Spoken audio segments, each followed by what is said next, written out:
तं तद अनङ्गवर्धनं व्रजस्त्रियः कृष्णगृहीतमानसः आजग्मुरन्योन्यम् अलक्षितोद्यमः स यत्र कान्तो जगलोलकुण्डलः। निशम्य गीतम। गोपियों ने जब श्याम सुंदर ने इसी रासौली के रास हल से जब वेणु नाद किया, वेणु गीत गाया, तो वो वेणु का नाद गोपियों के उसकी स्वर लहरी गोपियों के कानों में पहुंची। गोपियां अपने अपने रात का समय था, सब गोपियां अपने अपने घरों में थीं, अपने घर के कार्यों में व्यस्त थीं।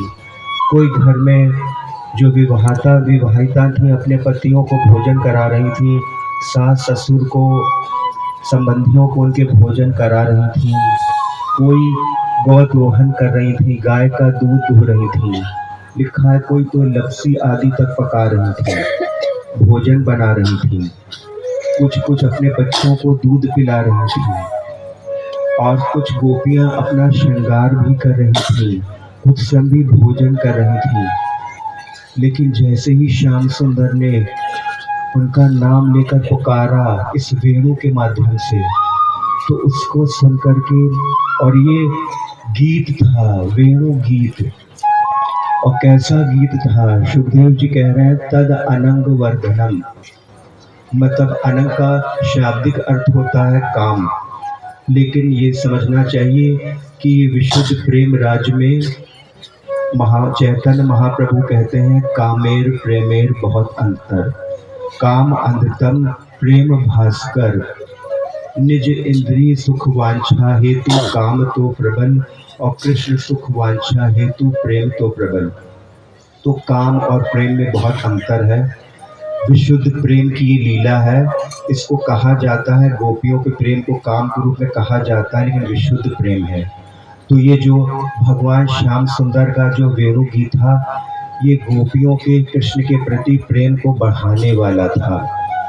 व्रज स्त्रियों ने उसको जब सुना तो अब जो उनका जो मन था, कृष्ण ने ऐसा चुरा लिया था जैसे कोई ग्रह के वशीभूत हो जाता है। तो ऐसा वो इस तरह से वशीभूत हो गई कृष्ण रूपी ग्रह से कि अपने घरों में रुक नहीं पाई। और क्या हुआ, आजगमुर अन्योन्यम अलक्षितोद्यमा सयत्र कांतो का जगलोल कुंडला। वे गोपियां जिन्होंने चीर हरण के समय, अब जिस समय गोपियां कात्यायनी देवी की उपासना करने यमुना किनारे जाती थी, तो सभी गोपियां हाथ पकड़कर एक दूसरे को नाम ले लेकर बुलाकर बड़े प्रेम से कृष्ण का गुणगान करती हुई यमुना तट पर जाती थी, और कात्यायनी देवी की बालू की प्रतिमा बनाकर सब एक साथ कृष्ण की, वो कात्यायनी देवी की उपासना करती थी। सब एक साथ जाती थी और एक साथ प्रेम से लौटती थी, हाथ में हाथ डालकर। लेकिन बड़े आश्चर्य की बात है, जब महाराज के समय श्री कृष्ण ने उनको बुलाया, तो ये गोपियां एक दूसरे से अपनी चेष्टाओं को छिपाकर, कि दूसरे को पता न लग पाए, एक बिल्कुल अकेले ही थे, किसी दूसरे को बताया नहीं कि मैं कहाँ जा रही हूँ, अकेले ही दौड़ पड़ी।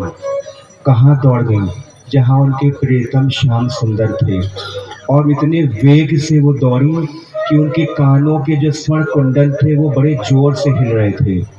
इस प्रकार वो घरों से, अब उनके घर वालों ने उनको रोका, उनके पतियों ने, उनके भाई बंधुओं ने, सबने रोका, लेकिन वो तो ऐसी उनकी स्थिति हो गई थी जैसे सावन की नदियाँ समुद्र से मिलने जब जाती तो वो पीछे नहीं लौट सकती। ऐसे वेग से गंगा यमुना जाती समुद्र की ओर, ऐसे गोपियां ऐसे चली कि वो रुकी नहीं। वो दौड़ के फिर कहाँ आई, वो इसी रास स्थली, ये जो रासौली है, रासवन, यहीं पर वो आई, और फिर यहीं पर श्याम सुंदर के साथ महारास लीला हुई है। ये रास स्थली है ये। अब ऐसा यहाँ पर ये दिव्य महारास होता है, और इसीलिए महाराज अनंत अनंत गोपियों के सहस्र युवक यहाँ पर आए हैं इस महारास लीला में भाग लेने। और श्री बजनाभ जी महाराज द्वारा प्रस्थापित यह लीला स्थल आज भी उतना ही सघन है। ये स्थल भी लुप्त हो गया था। पहले भगवान कृष्ण की लीला करने के बाद जब चले गए तब भी स्थल लुप्त हो गया था। तो शांडिल्य ऋषि के कहने से उन्होंने वज्रनाभ जी को, वज्रनाभ जी कौन है? भगवान कृष्ण के प्रपौत्र। द्वारका में भगवान कृष्ण के पुत्र थे प्रद्युम्न, प्रद्युम्न के पुत्र थे अनिरुद्ध, अनिरुद्ध के पुत्र थे वज्रनाभ। वज्रनाभ जी को पांडव जो है इस ब्रजमंडल का, मथुरा मंडल का राजा बना गए थे वो, और परीक्षित जी को पूरे भारतवर्ष का। तो वज्रनाभ जी जब यहाँ आए थे, देखा था कुछ यहाँ था नहीं, तो शांडिल्य ऋषि ने उनको बताया कि देखो कौन सी लीला स्थली कहाँ है। तो फिर से उन्होंने इस स्थली रासवन को वज्रनाभ जी के द्वारा स्थापित है। और इसी बात को जीव गोस्वामी जी ने इसमें लिखा है टीका में, रासौलीति प्रसिद्धम श्री वज्र स्थापितम।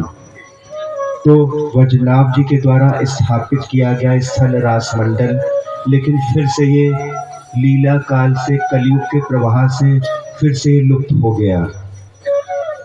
जब श्री बाबा महाराज यहाँ पर उन्होंने सोचिए, अब बाबा महाराज ने किस प्रकार से ब्रज की लीला स्थलियों कैसे इसको खोजा।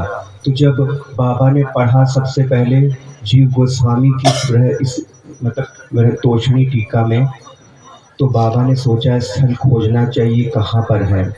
तो बाबा इसको खोजने के लिए यहाँ पर आए, ब्रजवासियों से मिले,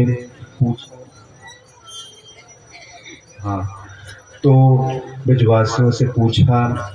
तो इसमें जो रामा पंडित जी हैं बठैन के, उन्होंने भी बाबा का सहयोग किया था। बताते हैं कैसे कैसे, कहाँ कहाँ मोटरसाइकिल से, कैसे कैसे जो भी वाहन होते हैं, कैसे कैसे बता रहे हैं बाबा उस पर बैठकर। अब सोचिए बाबा ने कितना अथक परिश्रम किया इन स्थलों खोजने में। ब्रजवासियों से पूछ के पता, उनसे पूछते पूछते उनके लेकर के कैसे कैसे इस खोजते स्थलों पर बाबा महाराज पहुँचे। और जब पहुँचे